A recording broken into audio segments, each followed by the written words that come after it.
Hello, it's Julie Roberts. It's January the 2nd, 2021, and I'm coming to you for Module 6 for N496, a leadership course.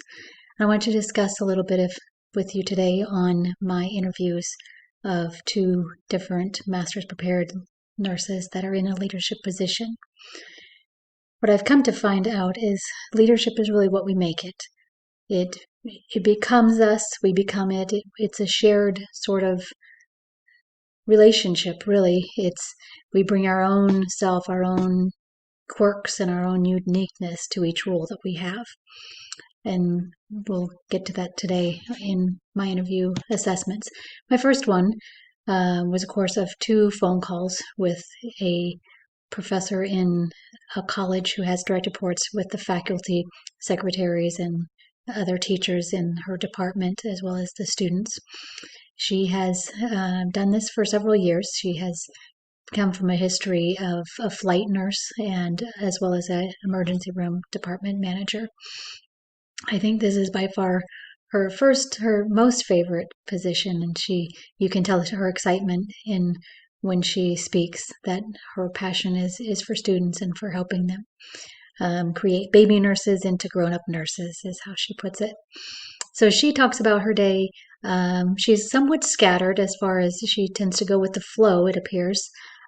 She does have certain days that she teaches and certain courses that she teaches. She does rely quite a bit on her faculty for PowerPoint help, and it appears that computer technology is not her strong point, so she does lean on the other ones around her to help her with that.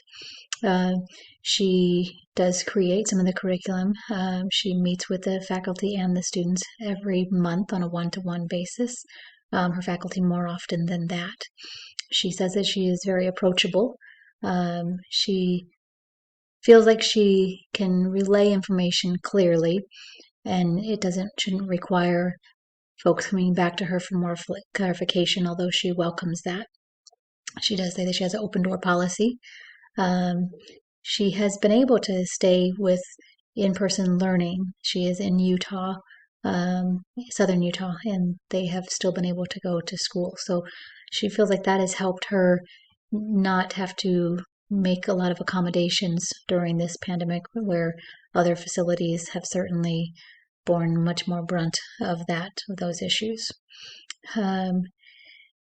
She does intend to retire from this position. She remembers and recalls with fondness the life flight times, that the years that she spent in the life flight, and she still wishes to to go into the ER or the OR and intubate and keep her skills.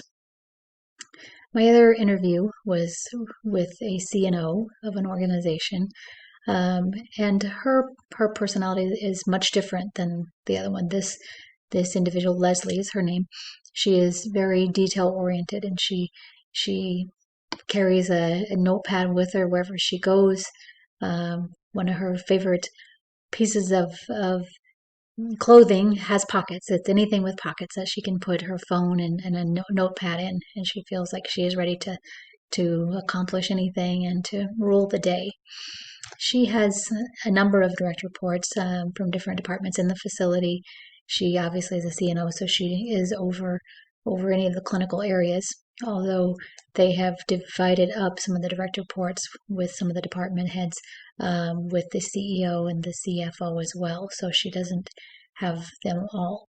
She is very conscientious and appears to visit her direct reports once a week. She does much by text, so she fully embraces technology.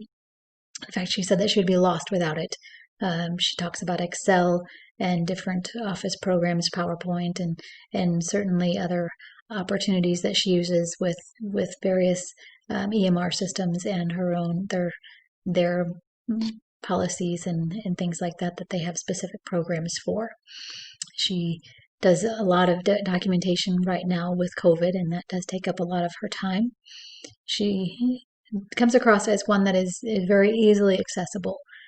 You can tell by talking with her that she cares deeply for her direct reports, and I don't see that has changed too much with COVID.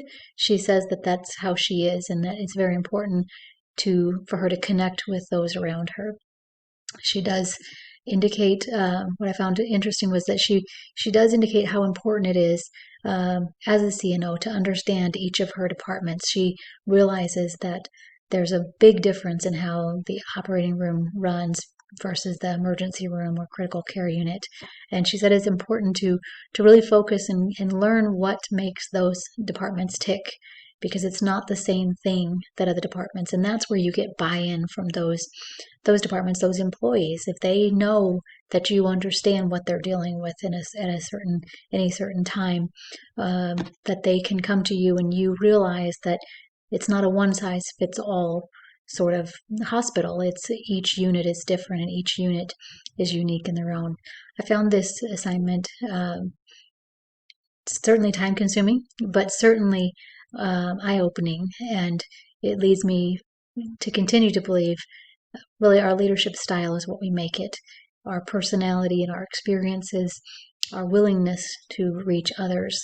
Leslie mentioned it in hers, that she surrounds herself with people of different personalities, so that you can build on the strengths and the weaknesses of each other, that you can see you are concerned with each other, but you focus and reach each other together. Thank you for your time.